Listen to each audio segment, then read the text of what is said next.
Olá, amigos, tudo bem? Como é que estão vocês aí?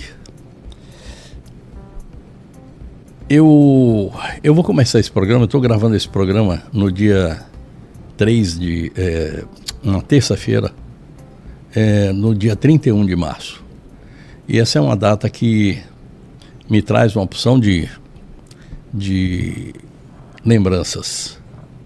Eu preciso falar a respeito do dia 31 de março, primeiro para dizer o seguinte: o Brasil, ele não honra seus heróis, o Brasil esquece do seu passado e o Brasil parece que não tem uma preocupação com o futuro. Eu tenho 77 anos. Há 62 anos, nesta data em que você está assistindo o programa, não na data de 31 de março, mas na data de 1º de abril, que é considerado no Brasil o Dia da Mentira, eu estava em Salvador. Eu fazia o curso ginasial e estudava no colégio Duque de Caxias, na Liberdade, no bairro da Liberdade. E pela manhã eu fui para o colégio, tinha aula às 8 horas, e na hora que eu cheguei havia um policial militar do Exército, PE, parado na frente do portão. E eu tentei passar pelo portão e ele olhou para mim para baixo, assim, ele era altão, olhou para baixo, eu era menino, ele olhou e disse assim: olha a frase, hoje não tem escola, hoje é dia de revolução. Eu fiquei com aquilo, eu pensei, é 1º de abril, tem alguém que está querendo pregar o dia da mentira para mim, que era uma prática muito comum lá em Salvador. Eu saí, dei a volta para o fundo do colégio, pulei o muro e entrei e fui percorrer o colégio que eu nunca via vazio. E não tinha realmente aula. A escola estava lá, física, mas a aula não existia. Naquele dia, chegava com todo esse aparato de impressão a ditadura militar que se implantou no Brasil e que ficou por 40 anos. A partir dali, nós tivemos, ao longo dos anos, períodos de negros, um período grande negro da ditadura militar, e tivemos períodos em que parece que o Brasil estava recuperando a sua capacidade democrática. Mas isso foi assim, como uma curva grega, subia e descia, subia e descia. Nós tínhamos vários momentos em que parece que as coisas iam bem e de repente não iam. Hoje nós estamos vivendo de novo um período negro. Porque a ditadura militar é uma coisa, e a ditadura do judiciário, que é essa que a gente vive hoje, não é diferente. Ela só é pior. Porque contra a ditadura militar você tinha a justiça para trabalhar. Mas contra a ditadura da justiça você não tem a quem recorrer, senão a Deus. Então é muito triste a gente ver o que acontece com o Brasil de hoje. É uma pena. Mas é necessário que a gente fale sobre isso, para que nunca mais ocorra. Daqui a algum tempo nós vamos falar a respeito desse período da ditadura da toga. E de novo nós vamos, Deus me permita que eu tenha vontade, saúde e indignação para falar contra ela. Porque é necessário que a gente combata isso. Não existe nada mais importante para um jornalista, para um político, para as pessoas de uma forma geral, do que a vida e a liberdade. A vida como dom maior, a liberdade como dom que garante esse período, essa questão da vida. Essa é a minha reflexão para hoje e me perdoem se eu sou assim de vez em quando tão trágico, mas a indignação, graças a Deus, ainda me faz ser assim. E no dia que eu perder essa indignação, eu não mereço ter o nome de jornalista, eu não mereço ter um microfone para falar a respeito dela. Abraço grande a vocês, eu espero que o programa seja muito bom. Hoje nós vamos apresentar a resenha do mês de março e tem muita coisa para a gente falar a respeito dela. Normalmente quem vem aqui é o Carlos Araújo, meu amigo lá do Expressão Rondônia, que está abatido com uma gripe que não tem mais tamanho, mas eu trouxe um amigo querido, que é político, advogado e que está assim bem enfronhado, meio que jornalista também, porque de repente ele esteve tanto tempo na mídia que já virou meio que jornalista.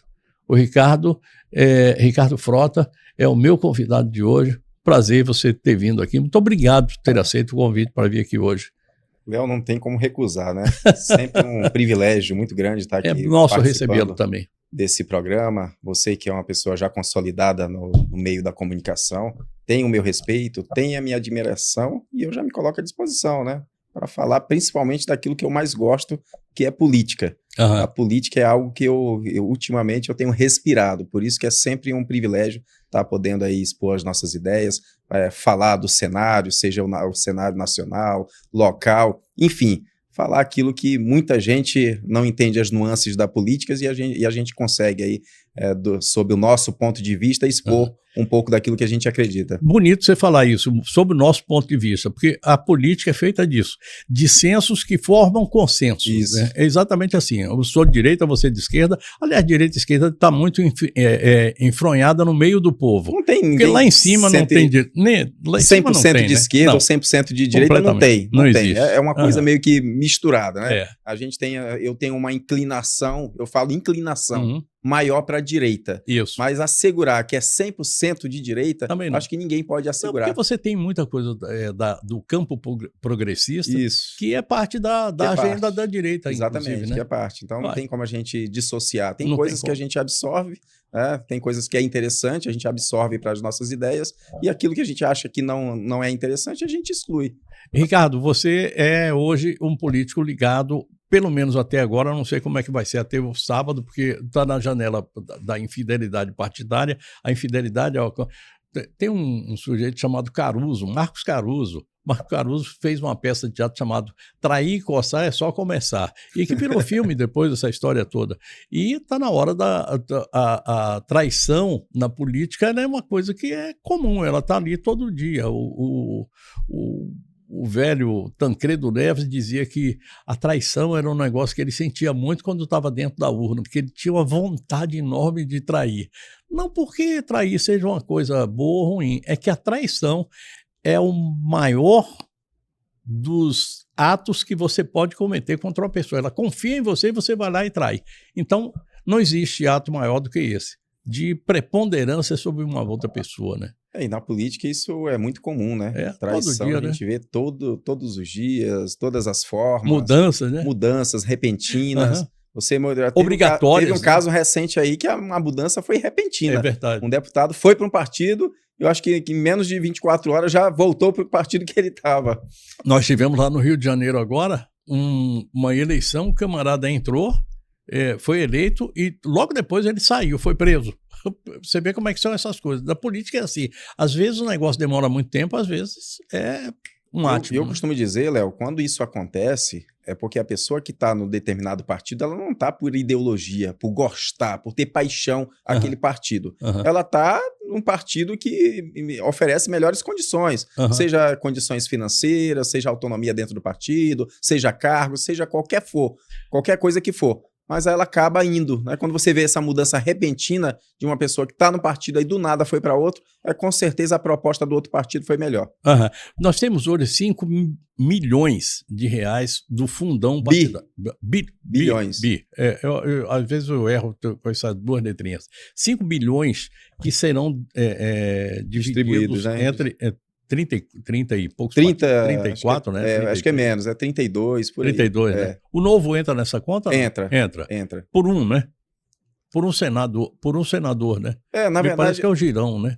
Tem o senador Girão, mas na verdade o fundo eleitoral, o que faz você ter a maior fatia de fundo eleitoral é a bancada federal, é o número de deputados federais que você tem. O senador não representa muito, em que pese o senador também faz com que o partido receba fundo, mas é infinitamente menor do que é para um deputado federal. Por isso que todo partido foca em eleição de deputados federais. Então, quanto maior o número de deputados federais na Câmara Federal, maior o número, maior a quantidade de fundo eleitoral você recebe. E tempo de TV também. E esse ano nós temos mais uma coisa que é aquela contagem do total da votação de 2022, né?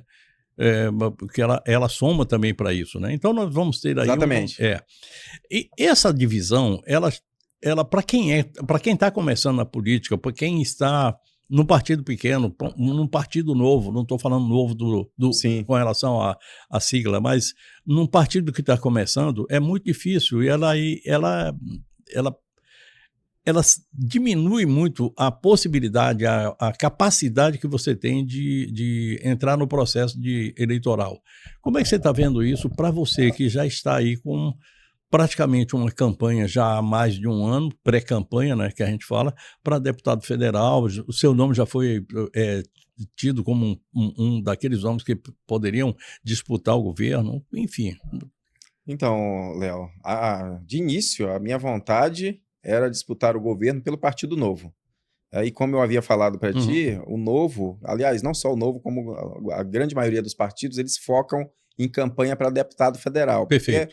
Porque é deputado federal que vai saber se, dependendo do número de vagas que forem ocupadas, vai dizer se o partido é grande, médio ou pequeno, ou nanico. Hoje, o Partido Novo é um partido nanico. O desenho da bancada é aquele ali, né? Exatamente. Então, dependendo da bancada, de quantos deputados você tem em determinado partido, é que você vai determinar a posição política que ele ocupa no cenário nacional. E o Novo é um partido que hoje conta com 5 deputados federais, sendo que eleito mesmo pelo Novo foram 3 deputados. Foi a Adriana Ventura, o Gilson Marques e o Marcel Van Hatten. Perfeito. Então esses 3 foram eleitos de fato. Marcel Van Hatten que vale por pelo menos uns 15 deputados. Né? É verdade, o homem é uma fera. E outros 2, eles migraram para o Novo, que o Ricardo Salles, que foi ministro do Bolsonaro, migrou, o Luiz Lima do Rio de Janeiro e migrou. Então hoje a gente tem aí do Novo 5 deputados federais. Vocês estão muito bem, estão melhor do que o Missão. O Missão só tem o Kim Kataguiri, né? Kim Kataguiri. Só tem ele, né? Só tem ele. Ele é que abre a possibilidade do Missão receber algum dinheiro. Interessante, agora, né? Que pequenininho, né? Pequenininho, mas foi agora. É um partido que foi criado recente. E o Kim é aquele cara que também vale por uns 15 outros deputados. Ele é um cara que realmente muito combatente, ele é combativo, ele vai para o enfrentamento, é uma pessoa que não se acovarda, ele enfrenta as pautas que ele acredita. Então, no cenário nacional, ele também tem um destaque, assim como tem o Marcel Van Hatten.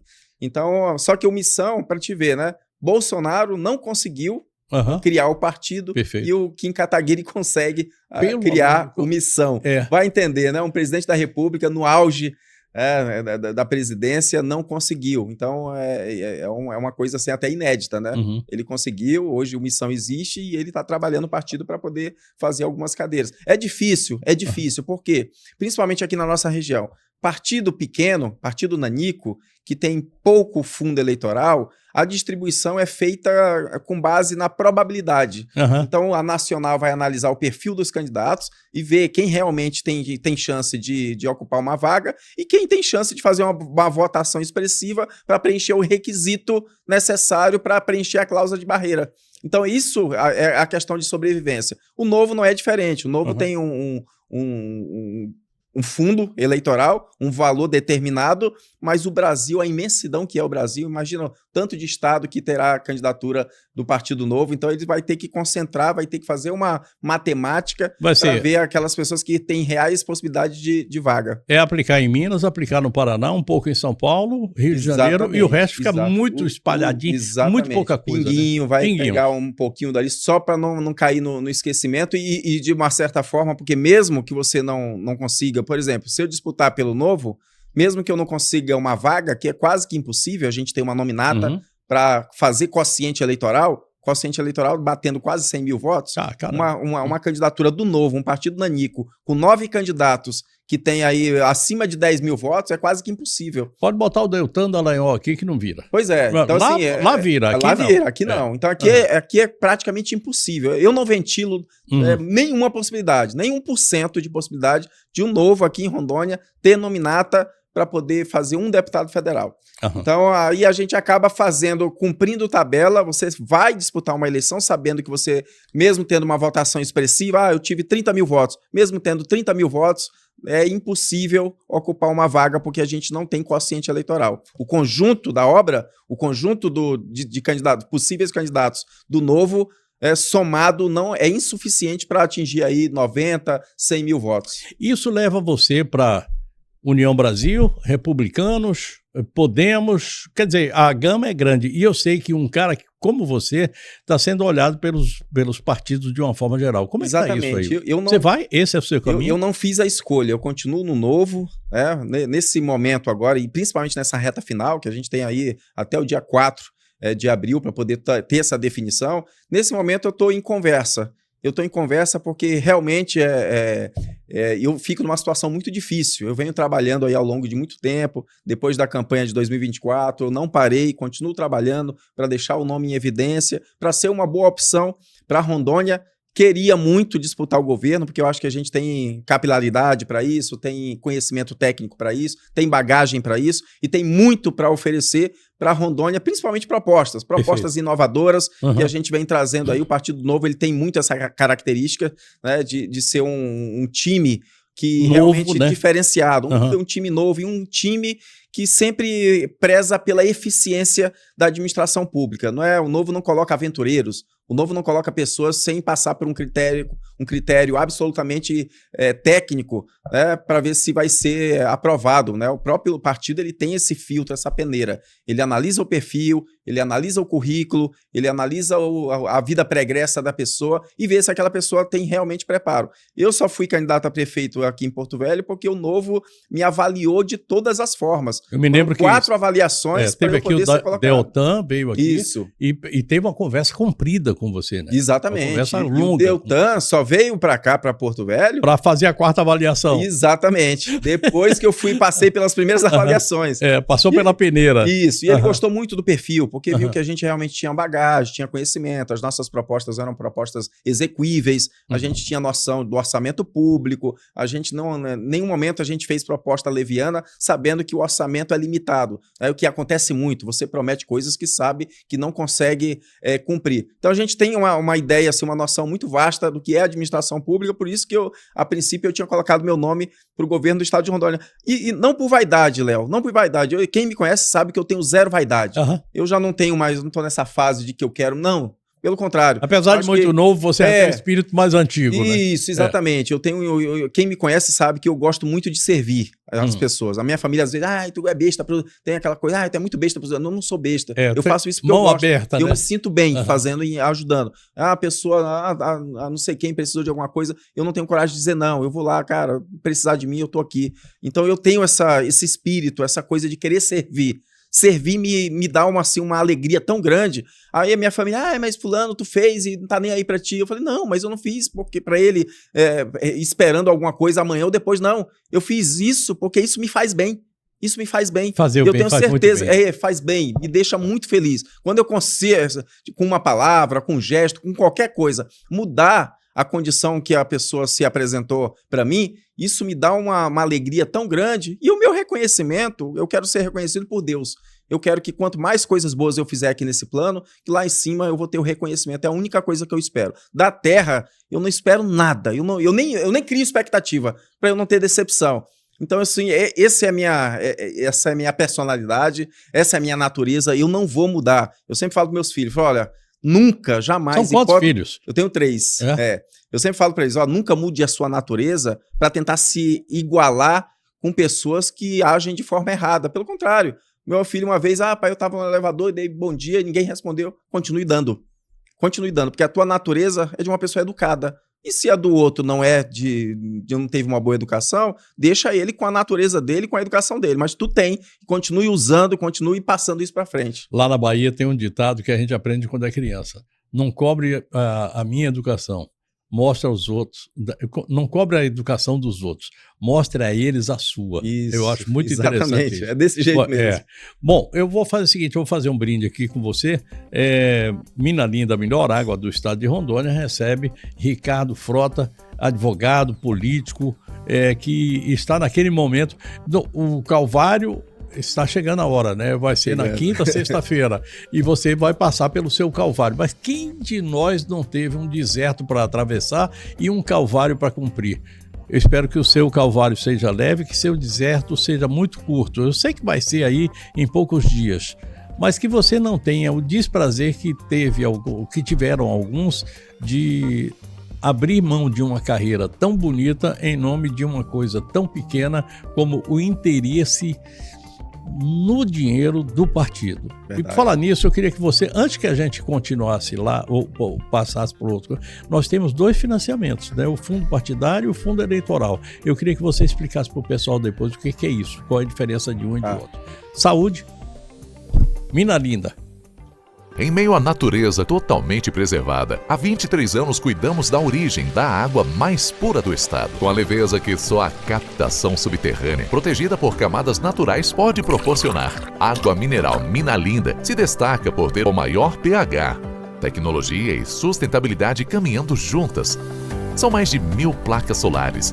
9 tanques de aço inox garantem armazenamento seguro e controlado. Sistemas digitais e envase 100% automático asseguram uma água pura do início ao fim. Um rigoroso controle interno, com análises físico-químicas e microbiológicas, comprova a qualidade e a segurança. De 300 ml a 20 litros, Mina Linda oferece a solução ideal para cada momento do seu dia. Beber água mineral é cuidar do corpo, do metabolismo e da saúde. Escolha a pureza, escolha a tecnologia, escolha água mineral Mina Linda, a única de Rondônia com maior pH. Eu estou de volta com o segundo bloco do nosso programa de hoje. Converso com Ricardo Frota. Ricardo Frota eu não sei, eu falei com ele, você está cheio de partidos aí assim. Ele não falou comigo não, mas eu acho que o partido com quem ele mais estaria identificado seria com republicanos. É isso mesmo?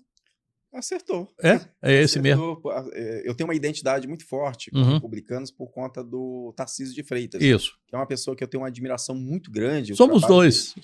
É um cara, eu acho que vai ser presidente da República um dia. Demais, né? Ele para mim, seria o candidato ideal pelo PL. Ou pelo próprio Republicanos, mas da direita, digamos assim. Eu acho ele um cara técnico, eu acho ele um cara sensato, eu acho ele um cara responsável. Ele é um cara de uma direita, mas uma direita absolutamente responsável. E que vem sem esse radicalismo. E que vem sendo formado ao longo dos anos no serviço público, militar e civil, e que já esteve em governo de direita. Ele trabalhou com a Dilma Rousseff, né? De direita, de esquerda, ele é Bolsonaro. técnico, uma pessoa técnica, com o gabarito dele, com as características dele, ele se enquadra em qualquer lugar, qualquer pessoa, seja de direita ou de esquerda, iria chamar o Tarcísio para comprar o seu governo, porque ele é um cara que consegue entregar. E é isso que um bom administrador, uma pessoa que tem uma noção vasta de administração e que quer bem pelo país, ele preza. Não importa a tua identidade, mas eu tenho certeza que tu aqui consegue entregar muito para a população. Com certeza.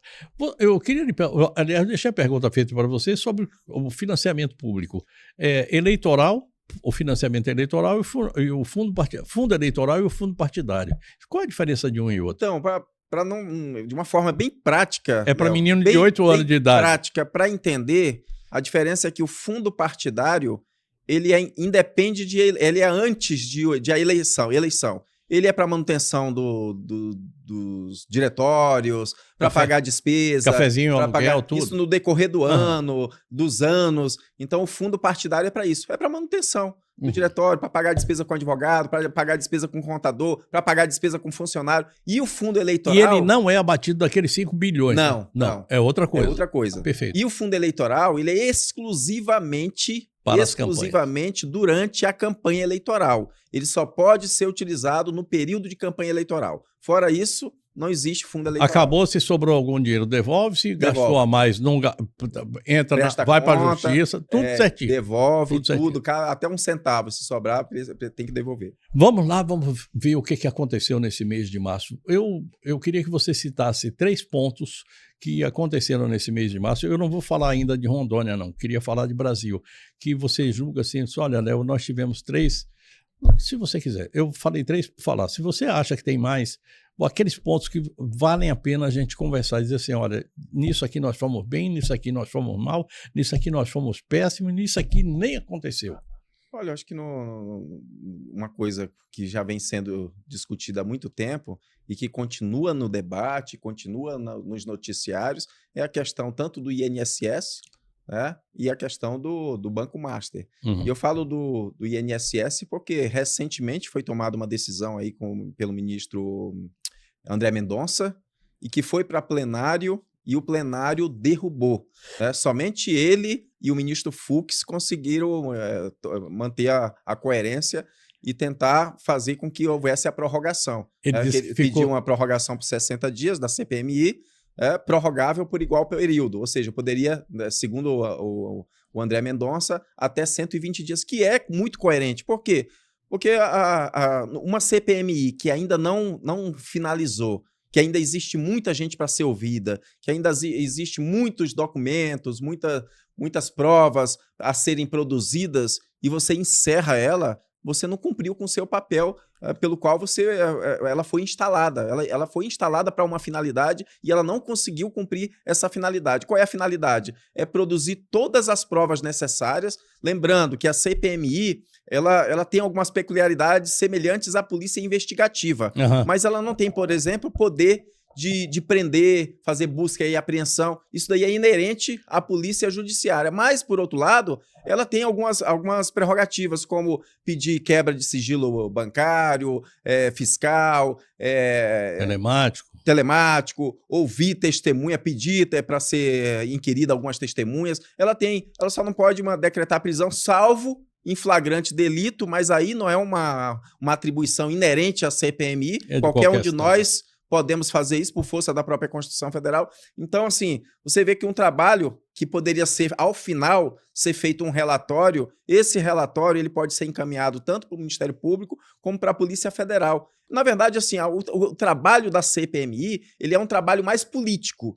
Ele não chega a ser um trabalho assim, tanto que ele não tem assim o mesmo foco, que é uma investigação policial, que vai nascer um processo, que aquilo ali são provas contundentes, que leva para o Ministério Público, o Ministério Público oferece denúncia. Ele corrobora, ele está ali como uma atividade complementar à polícia judiciária. Né? Política, o Perfeito. trabalho é mais político. Mas um relatório, ele tem peso, tanto que ele pode ser oferecer para o Ministério Público, o Ministério Público oferecer denúncia com base nas informações da CPMI. Então, afundar ela nesse momento é um prejuízo. Eu vejo como prejuízo.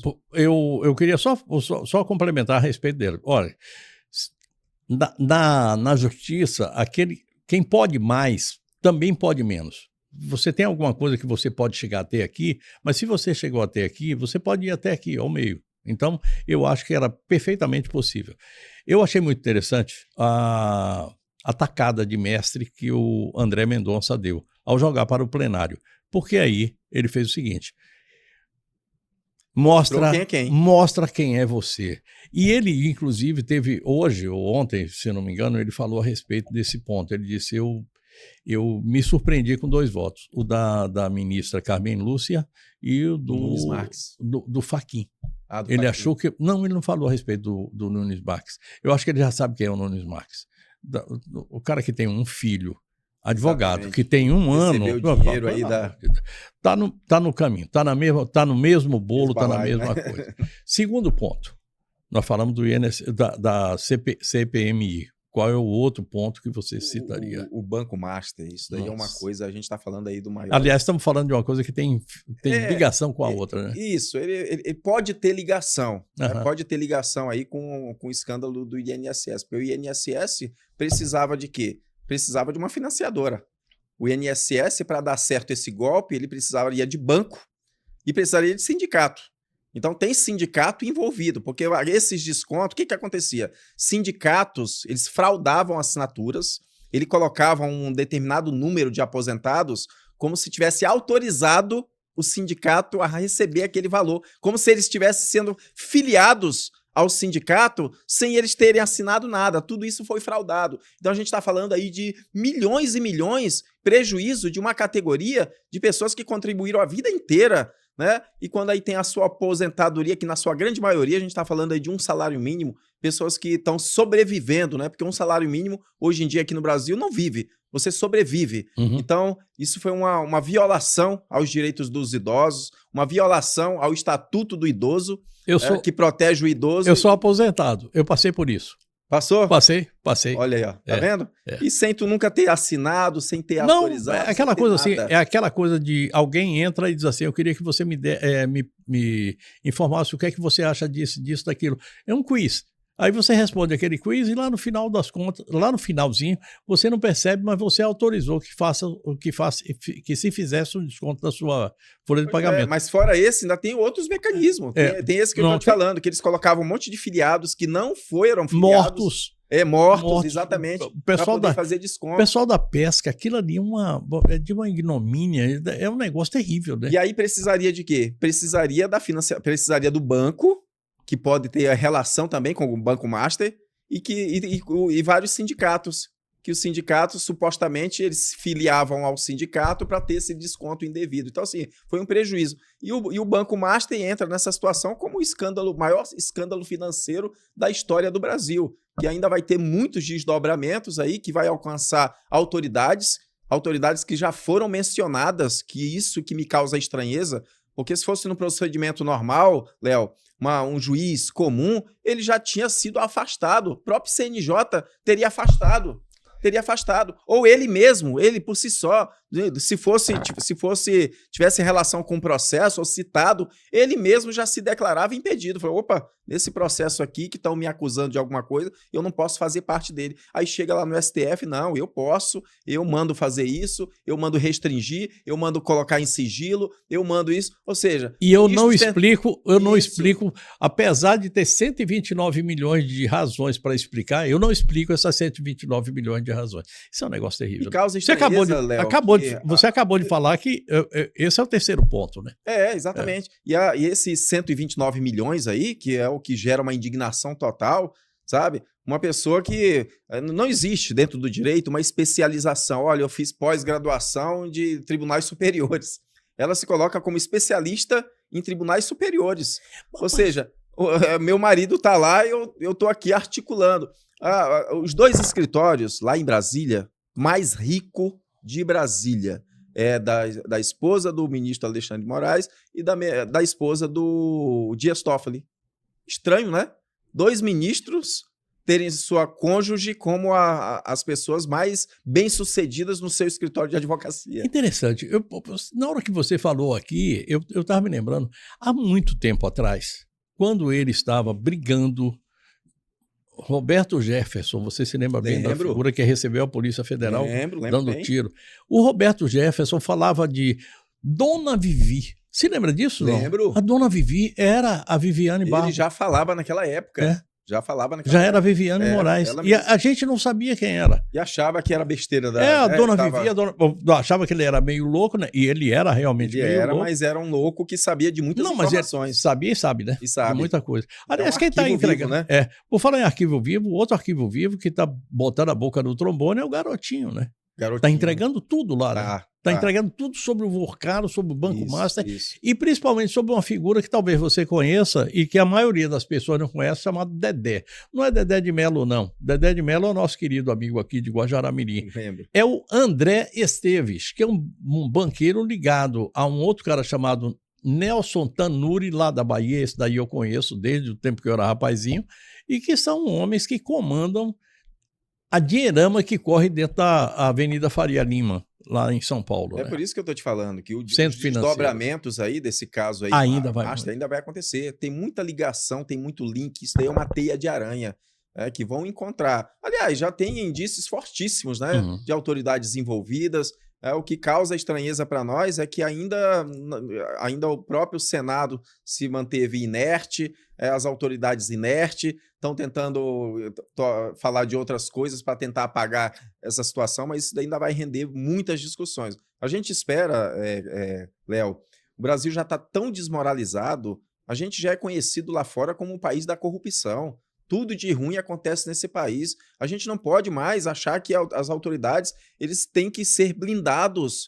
São pessoas como nós. São pessoas que gozam de alguns benefícios, mas na medida que fazem coisa errada, tem que ter consequências. Você vê nesse país presidente da República que já foi preso, deputado federal preso, senador da República preso, juiz, magistrado, membros do Ministério Público, mas nunca viu um ministro do STF sendo preso ou sofrendo processo de impeachment. E eu acho que vai acontecer, né? Tem que acontecer porque o lastro probatório, né, os indícios são fortíssimos. Já não tem mais como você camuflar. Agora me diz uma coisa, nós temos um Congresso que é fraco.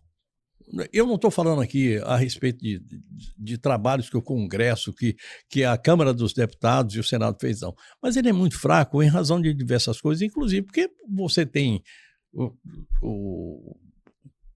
quem foi a banda Paralama do Sucesso. Luiz Inácio falou que 300 picaretas, isso já tem muito tempo. Hoje não são 300 picaretas, são muito mais. E nós temos lá 300 picaretas e nós temos lá pelo menos 30 picaretas lá dentro do Senado que estão todos com o rabo preso com os processos dentro do Senado, do STF. Vai ser difícil, se a gente não mudar essa Câmara de Deputados e esse Senado, a gente não vai ter condição de fazer nada, porque ninguém pode nada contra o STF, nem mesmo o Conselho Nacional de Justiça, né? E é engraçado, né? Porque o STF, a Suprema Corte, ela foi criada pelo poder constituinte originário, né? Então foi o próprio legislativo que criou a figura do STF, né? Justamente para ser um poder independente. E hoje o próprio STF se colocou numa situação acima do legislativo, que o verdadeiro poder, não só ao meu ver, é o Congresso, porque o Congresso é eleito. O Congresso é que faz as leis, que cria as normas, que dá posse para o presidente da República, que dá posse para os ministros. Entendeu? Então seria o verdadeiro poder e é o poder escolhido pelo povo, como preconiza a Constituição Federal. Poder emana do povo, que o exerce por meio de representantes eleitos ou na forma da própria Constituição Federal. O interessante é que você disse o seguinte, é que o Supremo Tribunal Federal, o poder judiciário, ele ficou maior do que o legislativo. Não, eu diria que é o seguinte, o poder legislativo, ele se apequenou, né? Ele se ajoelhou, ele é o capacho, e tem um nome chamado Capacheco, que é um cara que nasceu aqui, em Rondônia, nasceu exatamente nesse terreno aqui, onde nós estamos, exatamente nessa área aqui na Avenida Calama 2666, nasceu aqui e foi senador lá por Minas Gerais, e presidente do Senado.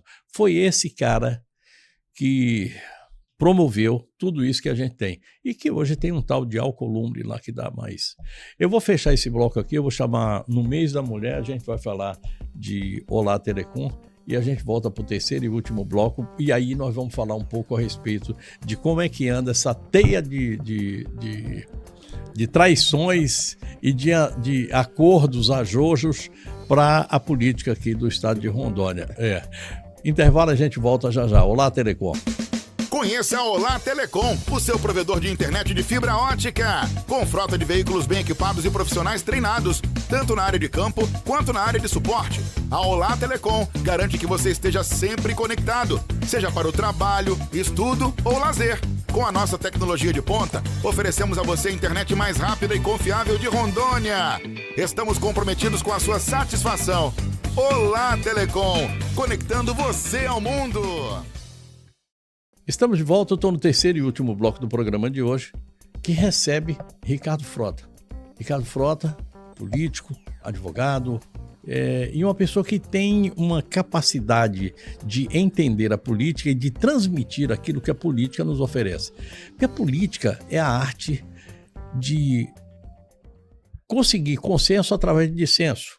É a arte de conviver com a diversidade. É a arte de fazer do limão uma limonada. E o tempo todo a gente tem que estar fazendo isso. Mas a política também é uma fonte de informações que a gente precisa passar para vocês. Às vezes não são tão boas, às vezes são razoáveis, mas às vezes são difíceis de entender. Quer ver uma coisa? Olha, como é que está a situação aqui agora para escolhermos os deputados estaduais, os deputados federais, os senadores, que são 2 esse ano, e o governador do estado de Rondônia. Olha que tá assim, para fazer uma feijoada, a gente precisa de um número X de ingredientes, mas tem muito mais ingrediente do que feijoada aqui para ser feita. Então tem rabo de porco para tudo que é lado, focinho de porco, paio, tem de tudo aqui assim. E a feijoada tá difícil de mexer. Tá, não tá? Muito, viu? Esse ano o negócio não tá brincadeira, não. Não. Primeira coisa é que a gente tem o governador que deveria estar comandando o processo eleitoral. É normalmente assim, mas esse ano ele abdicou disso, né? Em função de problemas que aconteceram lá no passado, em setembro, agosto, setembro do ano passado, Isso. que vieram repercutindo até agora, né? Exatamente. Aham. O governador, Léo, ele a princípio tomou uma decisão, né? Acho que tudo pode acontecer até dia 4 de abril, Uhum. ninguém sabe, política, como diz Magalhães Pinto, né, como nuvem. É. Uma hora você olha, tá de um jeito, olhou de novo, já mudou tudo, todo o cenário. Então, até o último minuto, até os últimos segundos, muita coisa ainda pode acontecer. Uhum. Agora, inclusive ele dizer que é candidato. Né? Exatamente, é possível, Isso. é possível. E não é um cenário absurdo. Uhum. Por quê? Porque a esposa do governador, a Luana Rocha, ela está absolutamente muito bem posicionada no cenário político como um nome fortíssimo para uma disputa de deputada federal. Uhum. O irmão o Sandro Rocha, o irmão do governador, também é um candidato fortíssimo pelo trabalho que ele vem desempenhando no Detran para uma vaga de deputado estadual. Perfeito. Então, o que acontece hoje? Hoje, o governador aposta num grupo que ele se depara com duas situações incertas. Situação número 1, ele não sabe se a candidatura do Fúria vai decolar, se ele vai ser eleito. E aquele, 2, e aquele apoio agora, né? e é quem ele apoia agora. Uhum. 2, não sabe se eleito for, se irá cumprir com os acordos que foram firmados. Porque aí o governador sempre fala das traições, o que faz assegurar com muita propriedade que o projeto vai dar certo e dando certo, que vai honrar com os compromissos. Então, assim, né, cada um com seu ponto de vista, mas eu não abriria mão de uma candidatura de deputada federal, se eu tivesse uma esposa que estava praticamente com uma vaga certa e um irmão, eu não iria abrir mão para poder ficar no governo, para usar todo o aparato em favor de uma pessoa que não sabe se vai ser eleito, porque eu estou vendo que ainda está muito bagunçado esse cenário. O Fúria é um candidato forte? É forte. Mas o Marcos Rogério hoje, para mim, é o candidato que está no segundo turno. Na minha análise, é saber quem estará no segundo turno com ele, com o Marcos Rogério. É Marcos Rogério e alguém, que pode ser o Fúria, que pode ser o Wildon Chaves. Que, aliás, reapareceu. Reapareceu e está numa crescente, né? viu? Está numa crescente. O Wildon Chaves, nesse cenário aí, vem se posicionando, com essa aliança aí com o Cirone Deiró, que tem um trânsito muito grande no interior, Cacoal, Zona da Mata, Cone Sul, enfim. Então, acho que ele vai acabar fazendo a dobradinha perfeita com o Wildo, que está numa crescente. E o Wildo é uma pessoa que foi um gestor aqui de Porto Velho, que foi muito bem avaliado, saiu com uma avaliação altíssima, ainda é bem avaliado, então ele tem Porto Velho em seu favor e vai trabalhar bem o interior para ver se tem um crescimento. Então, pode sim, reais essas possibilidades, a possibilidade real de Wildon Chaves ir para segundo turno, da mesma forma como tem possibilidade do Fúria ir para segundo turno. Então eu não apostaria em algo incerto. A gente não pode trabalhar com conjectura, com possibilidades, sendo que você tem algo mais sólido e mais concreto, que seria a Luana Rocha e o Sandro Rocha. Me diz uma coisa, nós tivemos aí algo de diferente na política, que foi a abertura que o Podemos deu para duas pessoas, uma o prefeito Flori, lá de Vilhena, e a outra o deputado Camargo, aqui em Porto Velho. Os dois se lançaram, inclusive estiveram aqui comigo no programa, o Camargo há muito mais tempo, o Flori há pouco tempo atrás, e disseram o seguinte, olha, nós vamos partir para isso. O Camargo chegou a dizer que sairia entre Senado e governo, mas a tendência era sair governo. E, de repente, parece que essas duas candidaturas, elas mirraram, né? Minguaram. É verdade, né? Foi quem poderia endossar essas candidaturas seria o prefeito Léo Moraes. Uhum. Então, se ele que já endossou, me parece, né? Que endossou, que eu não gosto desse estilo, Léo, porque eu sou um cara que se eu der palavra para alguém, eu não gosto de brincar. O Flori estava em pré-campanha, estava rodando o estado de Rondônia em pré-campanha e do nada foi tesourado. Aí o Rodrigo Camargo, da mesma forma, estava em pré-campanha, participando de entrevista. Então, essa estratégia de campanha, essa estratégia política, não vou dizer de campanha, porque não estamos em campanha, mas essa estratégia política não é do meu perfil, sabe? Aliás, nós tivemos isso. Nós tivemos uma lição para levar com relação a isso aqui, que é a formação de um grande grupo, às vezes, é um negócio que é muito pequeno, né? Exatamente. Nós tivemos isso aqui na campanha para prefeito. A Mariana, que estava muito bem colocada, num volume de partidos e apoios tão grande, de repente a bolha furou e o Léo Moraes... Foi isso mesmo. Não estou falando aqui que o Léo Moraes não tenha o mérito dele. O mérito. Teve e muito. Aliás, o mérito foi exatamente esse, é de ter sabido furar a bolha na hora certa. Inclusive um dia antes da eleição, né? Foi. Aquela história da água lá da Rio Madeira. Na verdade, foi erro de estratégia, né, Léo? Porque o Léo Moraes ele não entrou na disputa. Pode observar, no primeiro turno, ele não fez uma campanha assim, de uma campanha de quem quer ganhar. Ele fez uma campanha tímida e foi indo, foi cumprindo tabela, como ele fez na passada, como ele fez para governo, de colocar o nome dele, sem muita expectativa. Mas o cenário político da época, em 2024, foi muito favorável para ele. A gente tinha aí algumas candidaturas da esquerda que não ia decolar, que ia atingir o seu patamar, que ia atingir o seu teto máximo de voto. A gente tinha algumas candidaturas como a minha, que era uma candidatura boa, porém sem visibilidade. Quem não é visto não é lembrado. A do Célio, né? A do Célio. A minha eu fiquei sem tempo de TV, sem propaganda eleitoral, sem recurso financeiro, então já não consegui me mostrar para a população. Pronto.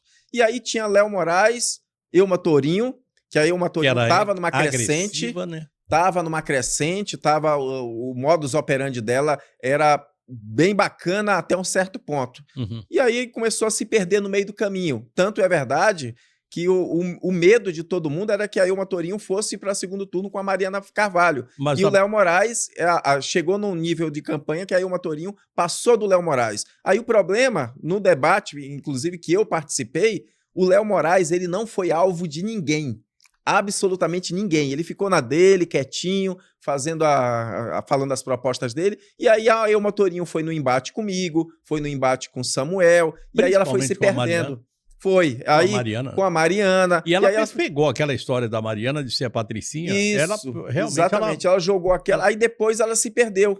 Aí ela foi caindo, ela foi despencando, porque ela estava numa crescente. Se ela mantivesse uma postura correta e uma boa estratégia política, não tenho dúvida de que a Elma poderia ter ido para segundo turno. E o Léo Moraes quietinho, sem agredir ninguém, sem bater em ninguém, falando de propostas, acabou conseguindo cair na graça do povo, foi para segundo turno com uma diferença grande, a mais para Mariana Carvalho, e ele conseguiu superar e fazer uma virada histórica. Você apostaria em quem hoje para deputado federal? Vamos colocar aqui alguns nomes que você acha que... Olha, Léo, eu acho que tem esse. Quem daqueles 8 que estão lá podem ficar? Eu sei que é uma parada difícil que eu largo aqui com você. Primeiro, Lúcio Moschini. Lúcio Moschini, por conta da votação expressiva que ele teve no passado, hoje ele está num partido que é o PL, que é um partido de direita. Ele não precisa mais de partido, né? Não, ele não precisa. Ele é eleito, ele tem um nome, ele tem um trabalho consolidado, então, para mim, uma das vagas ali é dele. E o primeiro ainda, do PL. Aí, quem tem chance de... Vai ficar uma briga ali. O Coronel Crisóstomo, eu acho que está muito desgastado. Eu acho que eu não sei se ele tem chance de ser reconduzido, de ser reeleito. Tem possibilidade, sim. Mas eu acho que diminuiu as possibilidades dele hoje. Se bem que ele tem um eleitorado que gosta daquele estilo. Que gosta do estilo dele. Do bater. Mas só que chega um momento, Léo, que se você não muda um pouco a postura, tanto que da primeira eleição para a segunda, ele perdeu bastante voto. Com certeza. Então a tendência é perder mais ainda se você não muda um pouco o seu discurso. Você não pode ficar o tempo todo naquela situação de grito, de Bolsonaro, Bolsonaro, Bolsonaro. Não. A gente precisa de ver pautas que visa beneficiar a população daqui do estado de Rondônia. Perfeito. Você viu aí uma BR-364 privatizada, sem uma intervenção dos deputados. Eu não sou contra a privatização, eu sou contra da forma como está, que não te entregaram as obras e já estão te cobrando. Ou seja, como que pode isso? A BR continua sendo a BR mais perigosa do Brasil e uma taxa de pedágio mais caro do Brasil e uma obra que não foi entregue para a população. Todo santo dia você vê acidente nessa BR. Então a gente tem uma bancada que eu considero uma bancada inerte, uma bancada que pouco produz, tanto a bancada federal como o nosso Senado. Então a gente tem 3 senadores por Rondônia que a gente não vê aquela atuação, a atuação do Senado e da Câmara Federal é muito abaixo da expectativa do povo rondoniense. Maurício Carvalho, você esqueceu de falar aqui. Vai ou não? O Maurício, se ele disputar a reeleição, o Maurício tem uma alta probabilidade de ser reeleito. Ele conseguiu um feito histórico para Rondônia, né? Presidiu a Comissão de Educação na Câmara Federal, que é um feito para Rondônia. Nunca um parlamentar tinha ocupado um cargo aí dessa magnitude, dessa envergadura. Então, ele fez um trabalho bom, estando à frente da comissão, colocou Rondônia num patamar que eu acho que Rondônia merece estar. Então, eu acho que ele vai ser reconduzido. Ele também é um candidato forte aí a ser reeleito. Então nós teremos 5 vagas aí agora para serem preenchidas por nomes novos, né? Por nomes novos. Eu não acredito na reeleição da grande maioria dos deputados federais. Não acredito. Você apostaria 3 nomes que entrariam agora nesse caminho? E pode colocar o seu. É isso que eu ia falar. Acredito primeiro meu nome, né? É um nome novo, com boas ideias, que sabe qual principalmente que sabe qual é o trabalho de um deputado federal, que isso é importante. Não adianta você colocar pessoas que não sabem, chega lá e eu aprendo. Não é assim. Você tem que ter noção e tem que ter a noção da responsabilidade da envergadura do cargo. Representar um estado, pessoas aqui no estado de Rondônia, é um compromisso que recai sobre os ombros da pessoa, que se não tiver essa percepção do que fazer lá, e de que tipo de benefício que você pretende para o seu povo do estado de Rondônia, você vai ser só mais um. Você vai ser só mais um indicador aí nesse número de ineficientes que a gente tem. Daqui a 4 anos a gente pula fora de novo. Pula fora. Aí pula fora. Só que Rondônia perde, né? Porque fica nesse experimento. Experimenta não deu certo, vamos eleger outro. Aí nessa brincadeira o tempo passa e a coisa não acontece aqui no estado. Para a gente fechar, já que estão gritando aqui que o tempo estourou, mais 2. Mais 2? Que tem possibilidade? Léo, desses nomes novos aí, tem no PL, por exemplo, tem o Pastor Valadares, que é um... Como sempre, né? Que é um nome muito bom, que eu acredito que tem sim capilaridade política para chegar lá, tem musculatura política, tem uma boa aceitação na igreja. Então, acho que é um nome bom. Precisa. Eu aposto em pessoas novas, pessoas com boas ideias, pessoas aí que vêm mostrando um trabalho aí no decorrer dos anos, não que estão se apresentando agora, né? Pessoas que já vêm com uma trajetória política. Então, é isso que a gente espera de Rondônia. 1 minuto para aquilo que antigamente a gente falava de considerações finais. A câmera é sua. Eu quero agradecer primeiramente, Léo Madeira, para mim é sempre um privilégio, eu me sinto muito bem aqui, porque o bate-papo ele é muito saudável, a gente consegue explanar as nossas ideias, tu sempre deixa os participantes muito à vontade, e aqui eu me sinto exatamente muito à vontade. Agradecer, desejar a todos aí que nesse ano eleitoral é um ano absolutamente sério, a gente não pode brincar com política, a gente precisa da política, a gente precisa de bons representantes. Se a coisa não chega na sua rua, se a coisa não chega no seu bairro, se a coisa não chega na sua cidade, é porque a gente não está sabendo escolher. Se a gente conseguir mudar a direção do nosso voto, se até hoje a gente permanece na mesma direção e isso não tem surtido efeito, aposte em possibilidades novas, aposte em nomes novos, que eu tenho certeza que você pode ser surpreendido. Então é isso que eu peço. Peço que a população tenha sabedoria para fazer as suas escolhas nesse ano eleitoral, que é um ano de muita responsabilidade. Meu forte abraço, fiquem todos com Deus. Obrigado mais uma vez. A gente está encerrando o programa de hoje, eu só quero lembrar vocês o seguinte, esse é um ano que a gente vai mudar ou vai continuar com o presidente. Essa não é a figura principal. A figura principal são os deputados, senadores, deputados estaduais, inclusive senadores, deputados federais, que é quem fazem as leis e que são os verdadeiros representantes do povo. Pensa a respeito desse assunto. E se você diz, eu não gosto de política, pode ter certeza que tem muita gente que gosta e que vai fazer a política não da forma como você gostaria, mas da forma como ele quer. Pensa a respeito disso. Pelo amor de Deus, honra o teu voto e ajude o meu voto também. Fiquem na paz. Boa noite bom sono, bons sonhos. Fiquem com Deus e a gente se vê amanhã. De boa. Fim de papo, hora de dormir. Você sabe que só pode ir pra cama depois de falar comigo, não é isso? É isso aí. Tchau, tchau.